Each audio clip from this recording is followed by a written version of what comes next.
great. Great to be here as we move into winter, so it's great to start to feel the elements, talk about them, and take another higher, more evolved look at them. So I'm happy you're doing this program. Thanks, Jonah. Absolutely. Thank you. So if we could, Alan, first start off maybe with a little background quickly on yourself and how you first got into the topic of today, vibration of airways. When did you first learn about vibration? When did you have an awakening? A little background and bio, if you would, please.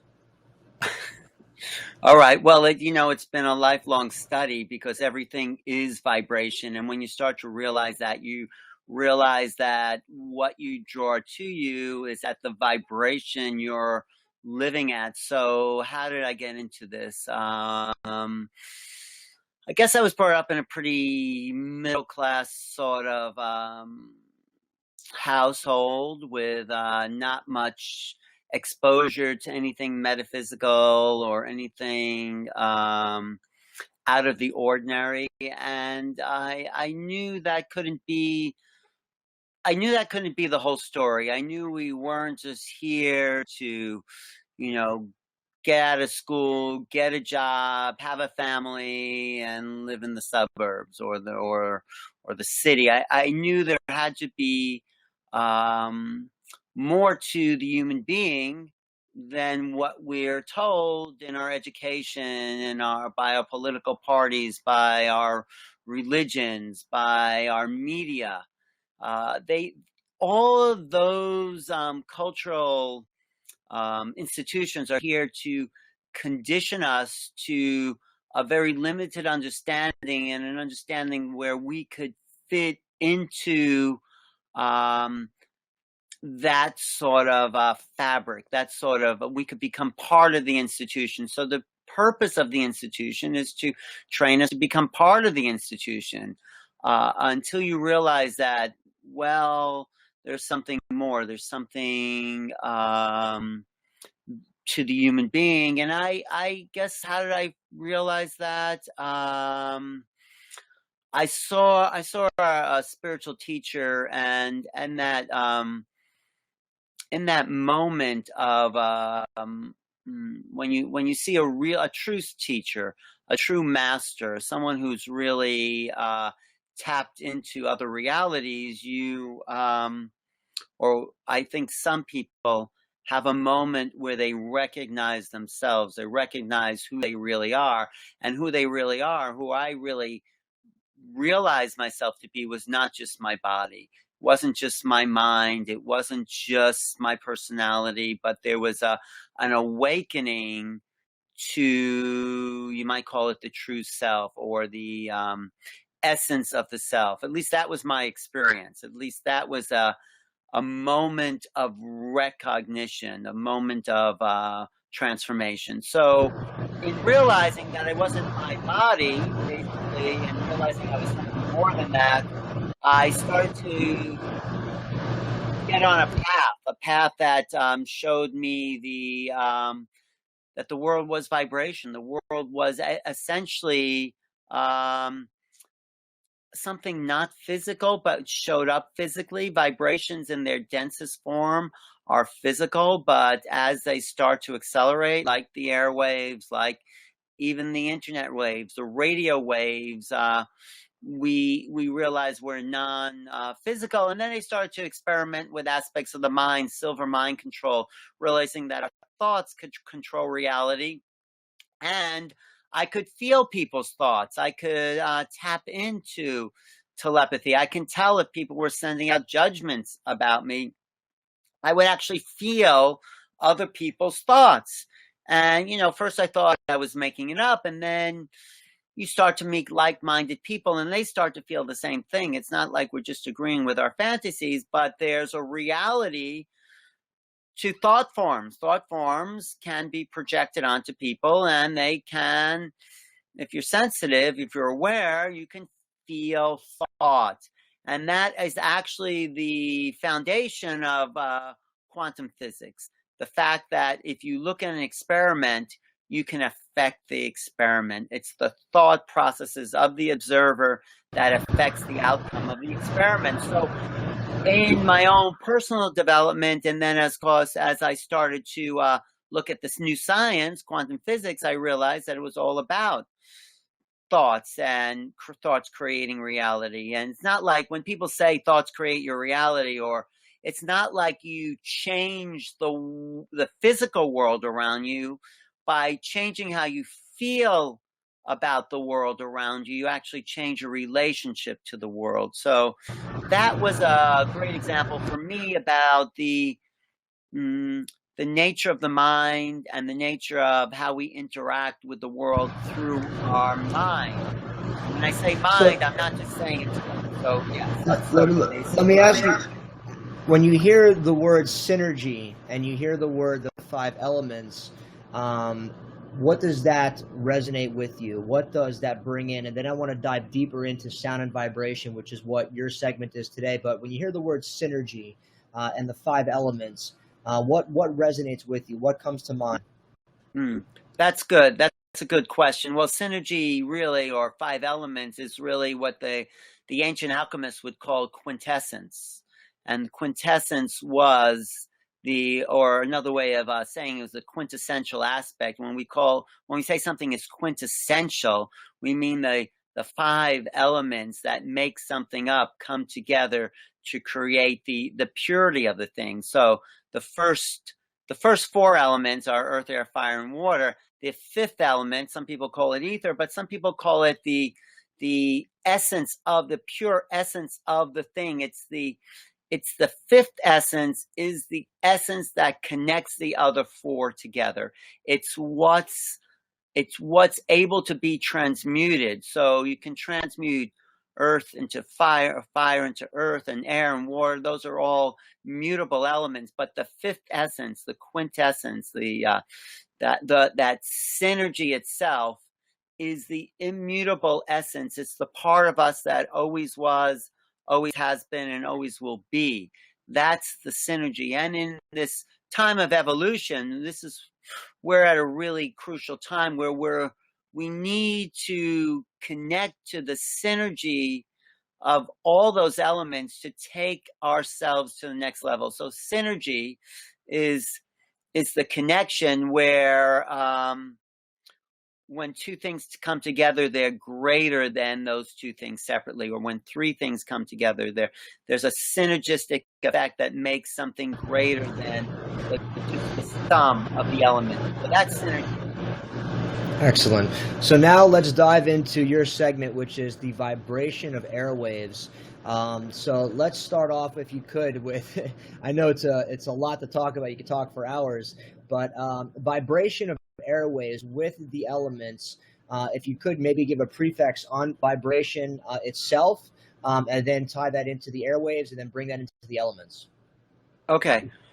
Well, everything vibrates. I mean, everything within the world around you is vibrating. If you want to call it that, at a particular rate. That's what makes it solid.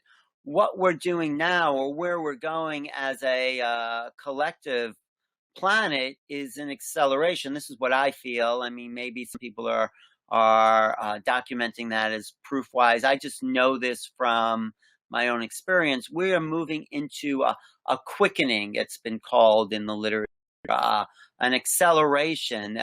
What was density is accelerating to a less dense physicality. So some people say 100 years ago, people were a lot more dense, and we are now more moving into a higher frequency, a higher vibration, a higher acceleration. So we're less dense, and that density, or that lessening of density, opens us up to other realms of thinking, other realms of possibility. So if we just look at it from a bigger perspective, from a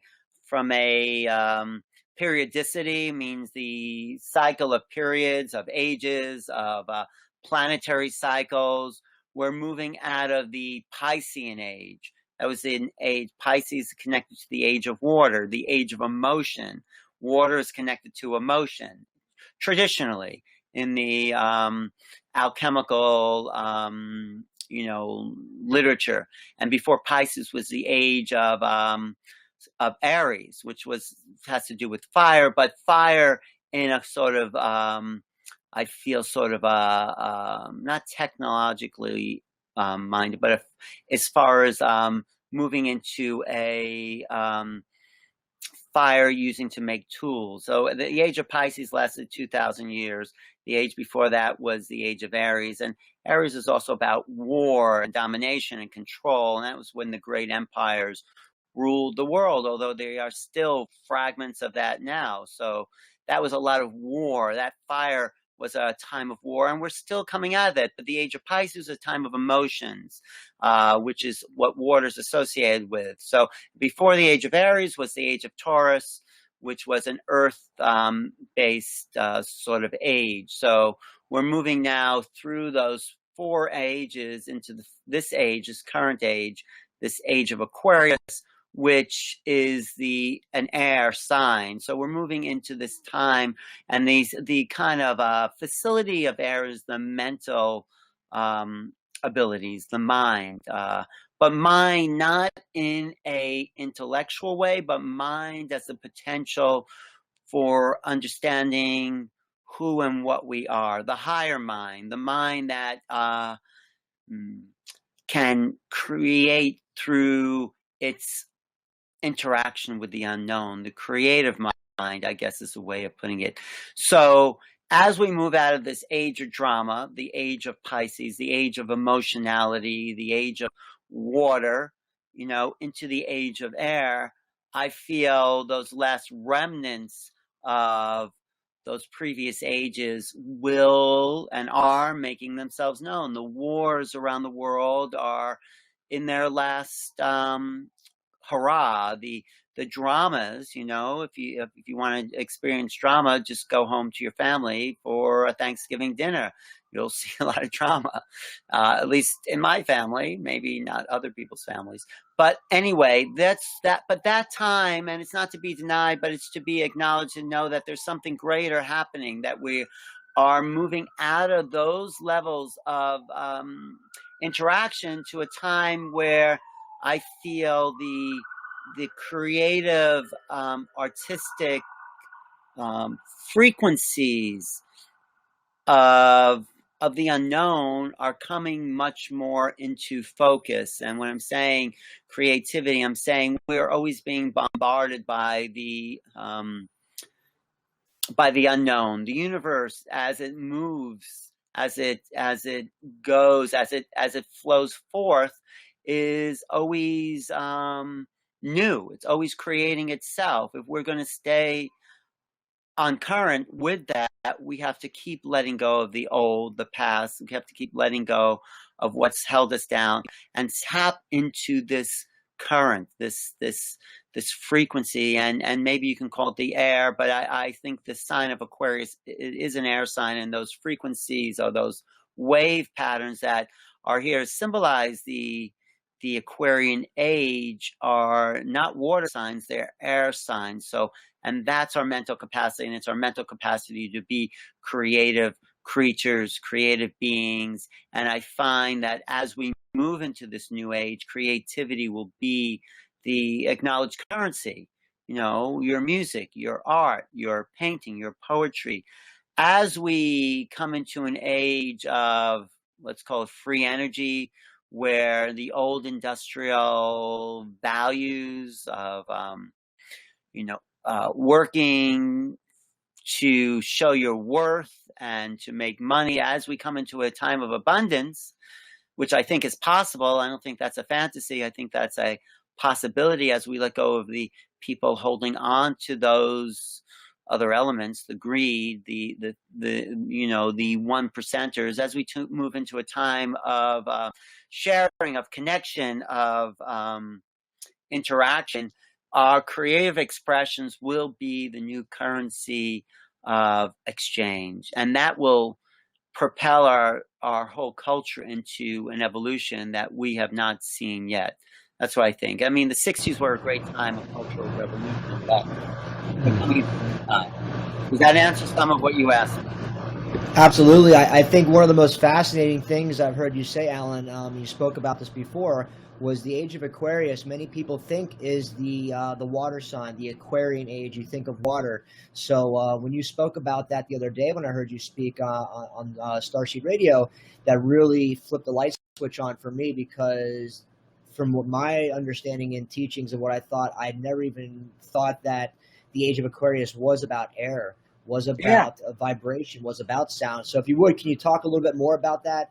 Vibration, the sound, the age of Aquarius, going into that, and a little background on that, because that was huge news for me and a big eye opener. Well, thank you, Jonah. Well, it's obvious. I mean, you know, as Marshall McLuhan said, we create our machines and our machines create us.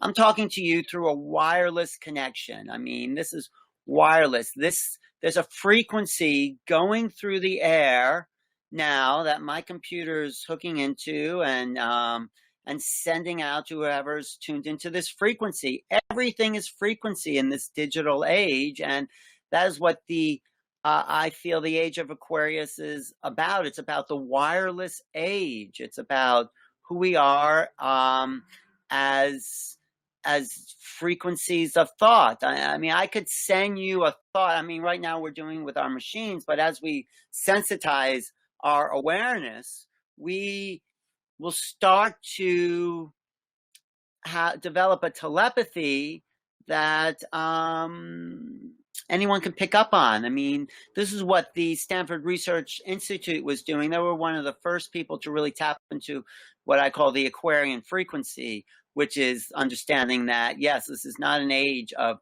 water, this is an age of air. Just like I said, those airways that if you look at any astrology book symbolize Aquarius as the water bearer, but the water bearer is an air sign. And by bearing water, I feel it's sort of a two-part thing. The water bearer is and water being the emotion.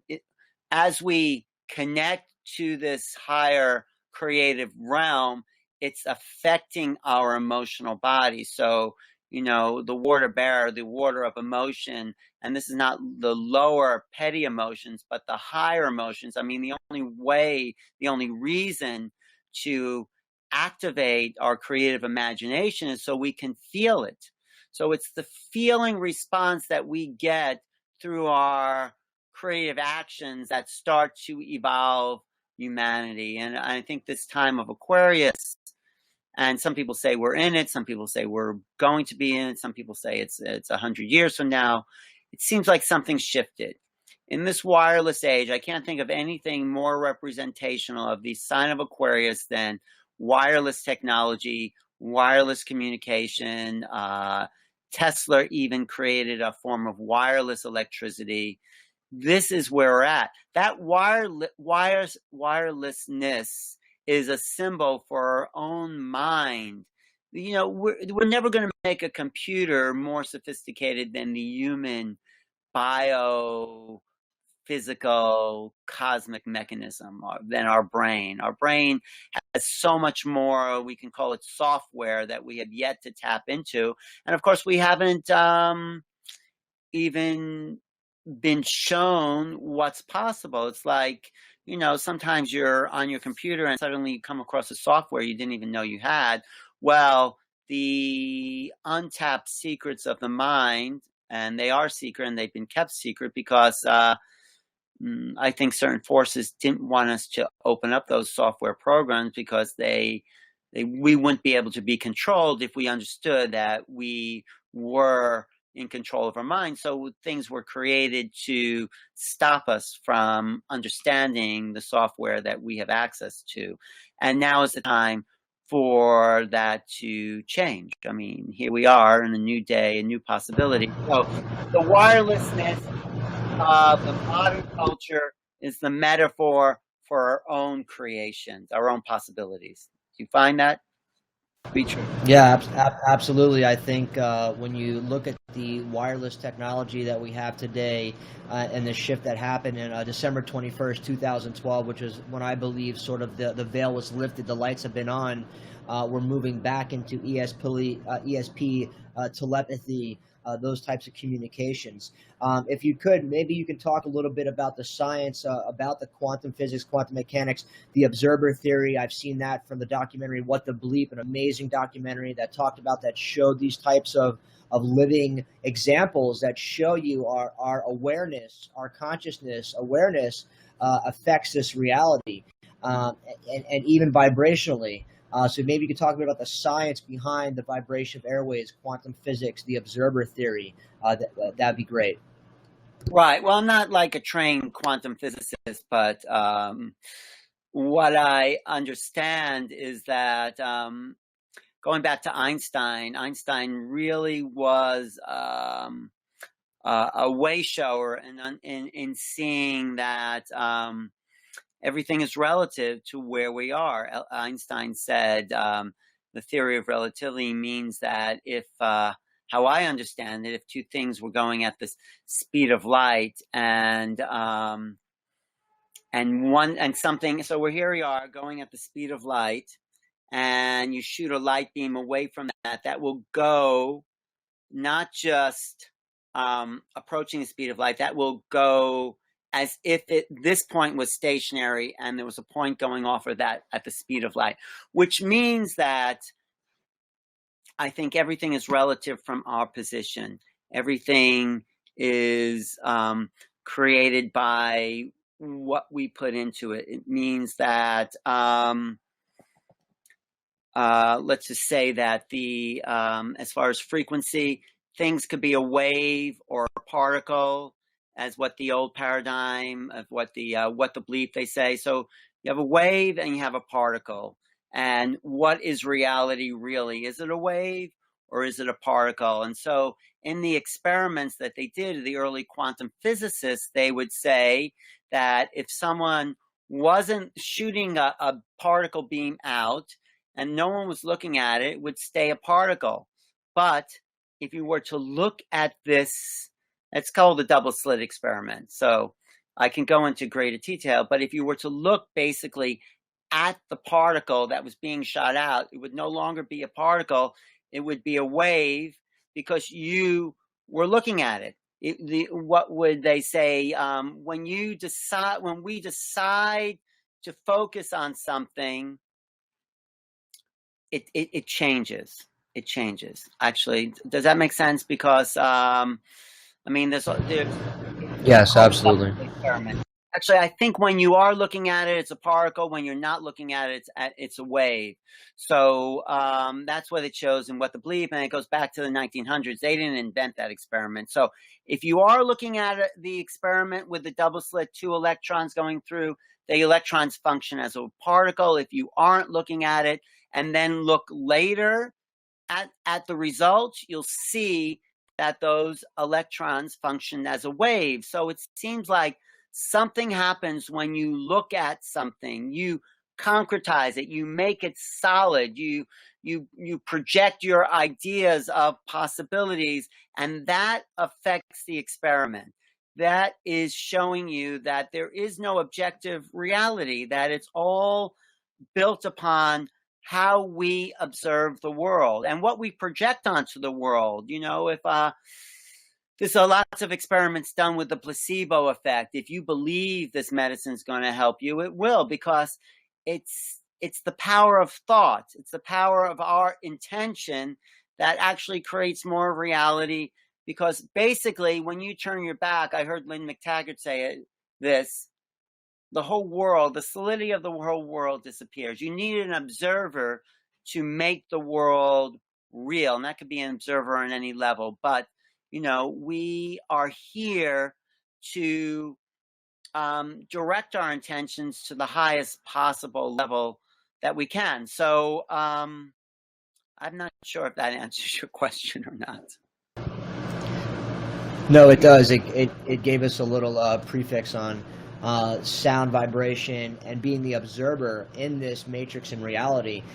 As the waves are continuously going through the planet, through elements, through everything, all 5 elements, and by observing these different elements of physicality, the air, the vibration changes dependent upon if we're observed or focused on that. That's really I mean, world-changing science, if you will, compared to what we've been taught in schools, compared to what I've been taught as a younger child. So that's a very, very important experiment for people to check out and look into, that our thought, our vibration affects this reality. And the quantum physics, quantum mechanics backs that up now, as experiments have shown for, like you said, for a while now. So it's We're exciting always time. putting out vibration, though, Jonah. I mean, you walk out in the street and you're in a bad mood, chances are you'll have a reflection of that. If you're in a good mood, you're going to bring different things to you. We have to know we're always emanating as a being composed of these 5 elements. We're always emanating a frequency. But the thing that makes us different than maybe the rest of the creatures out there is that we have a choice. Even if we're in a bad mood, we have a choice not to emanate that. We can uplift ourselves, pull ourselves up by our own bootstraps in a way, and go to a higher level. We can willingly change our vibration. And I think that is what we're starting to understand now. That's the key to this age of air. And that's what we're moving into, this age of air. Meaning we through our mind, the power of our mind, can focus our intention and change our frequency. That's huge. That's as big as the double slit experiment, really. So that's what I feel. Now, let me ask you, Alan, as we move into this age of Aquarius, of air, and the communications become more refined, do you see humanity moving back to ESP? Do you see humanity shifting towards an age of using the vibration as airwaves, because there's information everywhere? Do you see us moving there?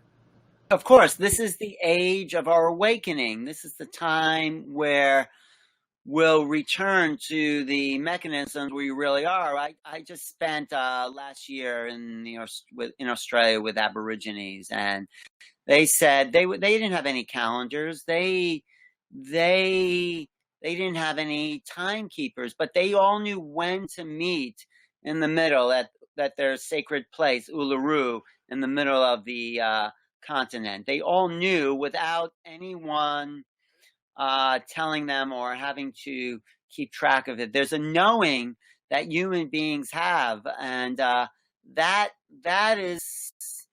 our birthright that has been denied us, and this is the age of returning to that. And it's interesting that the people at the Stanford Research Institute, the SRI, the early remote viewers, understood this. There was a science to this. So yeah, absolutely. And the more we trust that, the more we trust our sensitivity to these frequencies. So that I think is also important for this program. It's like, and as you talk to people like my friend Peter Sterling, we have to start to awaken the subtle feelings, the feelings of frequencies, of how it impacts us. So we are we are like a sensitizer, and we can start to sense people of higher vibration, of lower vibration. If you feel people of lower vibration, you have a choice. You could be around those people, or, I mean, I just chose to be, for some reason, I just chose to be around some of these people. And I just got a sort of a cold, and I knew I was like, I mean, afterwards I realized, oh, I didn't really need to be around those people. And so each moment we are choosing and have a choice. Are we going with the higher vibration? And the more we sensitize ourselves to what those feelings are, the more we're led into a greater awareness. I mean, how you could do it by going into the lower vibration and realizing you don't have to do that, or you don't have to go to the lower vibration saying, I'm going to go where I feel better and be uplifted by that. So this is the age, yeah, and music is a big part of that. I think music has always been a mood changer. I mean, one of the greatest examples of that is the Rolling Stones movie "Give Me Shelter," where Mick Jagger chooses to play a kind of a violent song instead of calming the crowd. And then, of course, there was this people being, stabbed and all that. And I think it all had to do with the music. And that's actually the first place I realized that, wow, music definitely has an effect on not just the individual, but crowds of people. So our music, what we're choosing to listen to, is always tuning our frequencies. It's like a reflection of our frequencies, the sounds we have around us. So, if you ever hear a jackhammer outside your window, it's not something you want to be around, because that's a really, really dense vibration, and that those densities go through you and affect how you're thinking. So as we start to evolve our awareness of thought, awareness of our own consciousness, as we start to take power over our intentions, we can choose the music we want to be around. We can choose the frequency we want to vibrate at. We choose the people we want to resonate with. We choose the work we want to put our creative action into. And taking that together, we start to uplift the planet in ways that have yet to unfold. We start to create new possibilities. So the age of Aquarius, this age of air, is about uncovering new possibilities. It's about really coming into a planet of harmony. Because if we say anything about the age of this kind of frequency, it's about coming into a peaceful vibration. It's understanding vibrations. And once you understand vibrations, you don't want to create chaotic vibrations. You know what I mean? Absolutely. I'm glad you brought up sound, because I was just thinking back as you were saying that. The first time I met you, Alan, was at Alex Gray's house in 2010, where you and Alex were giving a lecture, music before, and as soon as you were finished, music right on. And that lecture carried way off into the night. There was, I think, 500-600 people there at Alex's house. It was a full moon gathering. And I remember just meeting you and Alex, and the vibration I felt there, and how you tied in the information with the music. You had the music going, you had the different segments. So it's so important when you talk about sound and vibration, because there's a lot of science to back that up now, how the sound and vibration affect us, and what you're saying. So that's very important key piece to sound, vibration, airwaves, music, the oldest vibration of humanity. Right, because music is what's aligning the left and right sides of our brain. We've been functioning just as a corporate, intellectual, left brain culture. We've been only functioning on one side of our brain, and through music and poetry and the arts themselves, they join the right side with the left side, the feminine part, with the open creative part, as you can call it, the artistic part, with that left side. So we need to be whole brain creatures. The Native Americans say you can't fly with only one wing, and we've been trying to do that. So music really is the most accessible way, I feel, to create that harmony. And of course, there's music that creates disharmony, but I don't know why you want to create that unless people need to feel that for some reason. But as we evolve, as our music evolves, as our understanding of who we are as whole brain beings evolve, we're going to start to use frequencies to tap into the unknown areas of our brain to create possibilities that we have yet to dream. The neural net capabilities of each of us is beyond. So there's more neuro connection possibilities in our brain than all the stars in the universe. That's how many thoughts, basically unlimited. And we've just tapped into a very, very small amount of how we think the world is. We think it has to run on fossil fuel. We think, we think so many limited ideas within this culture. And, what we're here to show is that we're not limited at all. That don't put a limitation on thought. Another aspect I just want to throw out here, as we start to tap into more of the aerial elements, and maybe Peter, I know, and some other people tap into this too, is this idea of this galactic civilization, that we're not the only beings in this great, vast universe, of multiverses.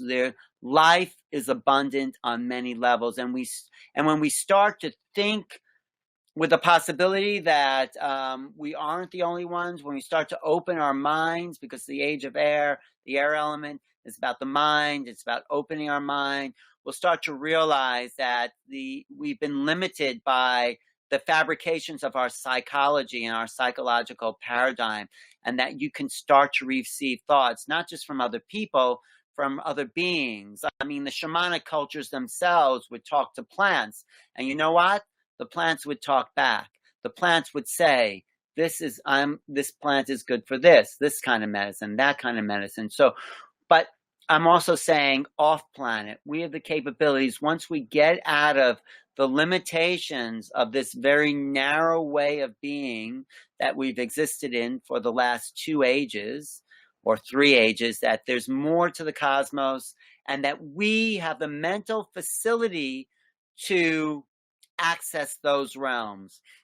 So these ETs that seem to be showing up in more frequency, they want to communicate with us, but it's as if like someone's knocking at the door and we're not hearing it. We have to open the facilities of our brain and stop doubting who we are as these amazing, multifaceted creatures, and start to hear the voice of our own higher consciousness and start to connect with other beings who are also communicating to us through that facility of mind. I really think that's the next wave of our future, to realize that we're not alone and that we have this mechanism it's like a channel, a two-way channel, to make those communications. And people are doing it.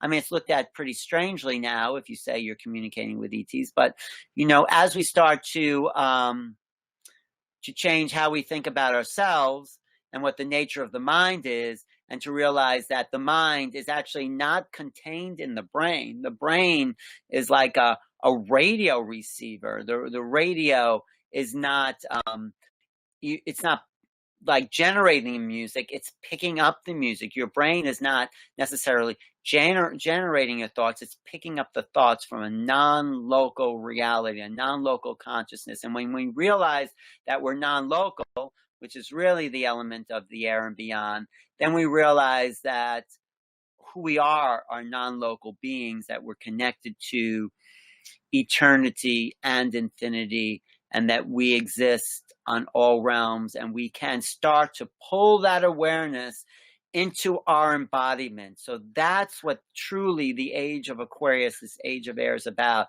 is pulling the non-local understanding, this understanding, into the physical form, and start to act from the place of a greater awareness and greater interaction, and give up the petty wars and arguments and dramas that have kept us in a lower frequency and in density. Bashar is someone who says he comes from the future. He says, we've gotten as low as we can get. We've been as dense, as low a frequency as we can get these last 1,000, 2,000 years. And now it's time for our ascendancy, our ascension, if you want to call it that. But it's not a fantasy, an ascension. Ascension is the using the hard wiring of our neurology to generate new thoughts and new possibilities, and that exists right now. Yeah, thank you for saying that. One of the things that stuck out, Alan, when you were just speaking, is you said we've been sort of tuned into the same frequency. And I remember the Pleiadian Message by Barbara Marciniak said the very same thing when she was channeling the Pleiadians, was we've been tuned into the one same station for a very long time. And it's time to start changing the dial, where we can start tuning in our frequencies to these other vibrations of awareness, so we can interact with these other dimensions that even science and technology now is showing. The new Q-wave quantum computer goes to 380 dimensions. The new HD computer chip it's a 5-dimensional computer chip, because of the amount of information that they store in a set amount of space accesses higher dimensions. So the technology is going multidimensional, the computer. I mean, so we are definitely going to and through an age where we are becoming multidimensional, and it's great to hear you say that, because I've heard that in a lot of documentaries and readings that I've done myself, and I think that's very important to bring up. It's time to tune out the one station and start tuning into other ones. Right. I mean, we can do much more than any computer can do, but yeah, I mean, another example of that one station thing, or that, or being conditioned to a way of thinking, is that, when they take baby elephants and they tie them to a post, they feel like they try that resistance, and then they feel like they're tied to the post, and that elephant grows up, and that elephant could pull down that post, but because it got used to that stationary way of being, it doesn't think it can. We've gotten used to a way of thinking, of limited thought, and we don't think anymore is possible. Well, it takes, really new minded thinkers to rip that post out of the ground and start to create some outrageous possibilities that most people will resist, because they think it's not possible. You talk about Barbara Marciniak channeling Pleiadians, or Daryl Anka channeling Bashar from 300 years in the future. I mean, maybe that's true or maybe that's not, but at least use your mind to consider it as a possibility.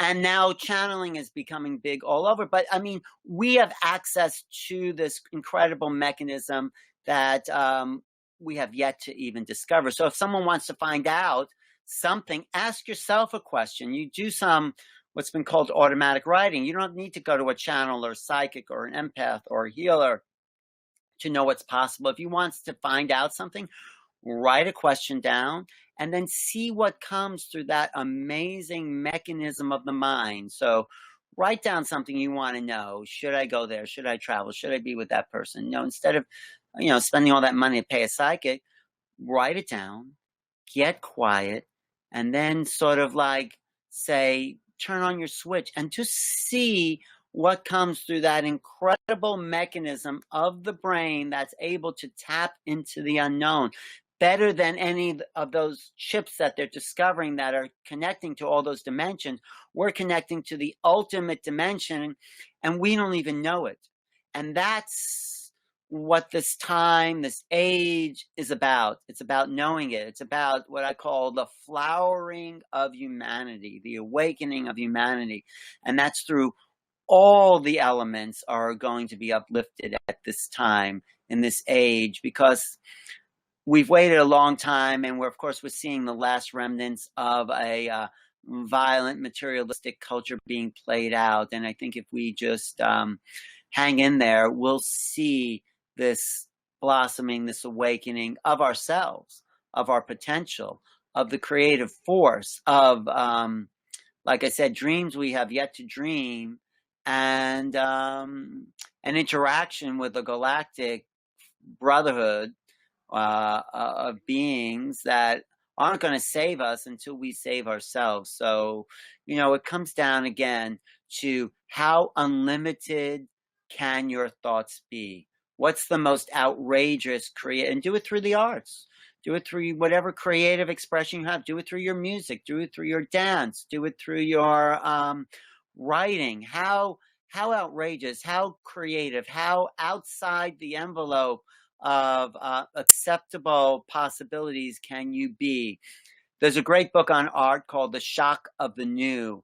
And that's what we are moving into, the shock of the new, until it's no longer shocking, until the new is the currency of the new society. And that's what I'm doing at New Realities. And those are the people that I am most excited about, are doing, people like Alex Gray, illustrating through his art new ways of looking at the energy body, and people like Nassim Harmeem, who are developing a new physics based on black hole science. I just interviewed Joe Dispenza, who's talking about new ways of using the neural net connections to create health and vitality. So that covers some of it, doesn't it? Excellent. Yeah, absolutely, Alan. And we didn't focus have that much on music because you have some music coming up, but music is all about the frequencies that we are moving into. And I guess the focus here was really the mental frequencies of air and what we can do with the power of our creative thought. So that's what I was saying. Yes, thank you. And just to give the listeners your website, newrealities.com, and any upcoming events or anything you want to let the listeners know about. Yeah, well, you can also tune into my YouTube channel and subscribe to my YouTube channel, youtube.com/newrealities. I'll be interviewing one of the best channels I've seen called Paul Selig. He has these, he's channeled this book called The Book of Mastery. Who else? I have another interview with Bruce Lipton coming up talking about this. We have two ways to go. We can go into more extinction. We're coming into our sixth mass extinction. Or we can turn that around and do what I've been talking about, live in harmony. So what else is happening? I don't know. I always have a million things. Definitely tune into newrealities.com. Look at my events page, and you'll see a bunch of things. You can also find me on Facebook. Just send me a message. Email me at newrealities@earthlink.net. Love to hear some feedback. And you can comment on my YouTube videos because I interact with people a lot. Jonah, it's always great. I'm glad you have such an open mind to put this this out there and start to generate a conversation that will help people think in new realities. So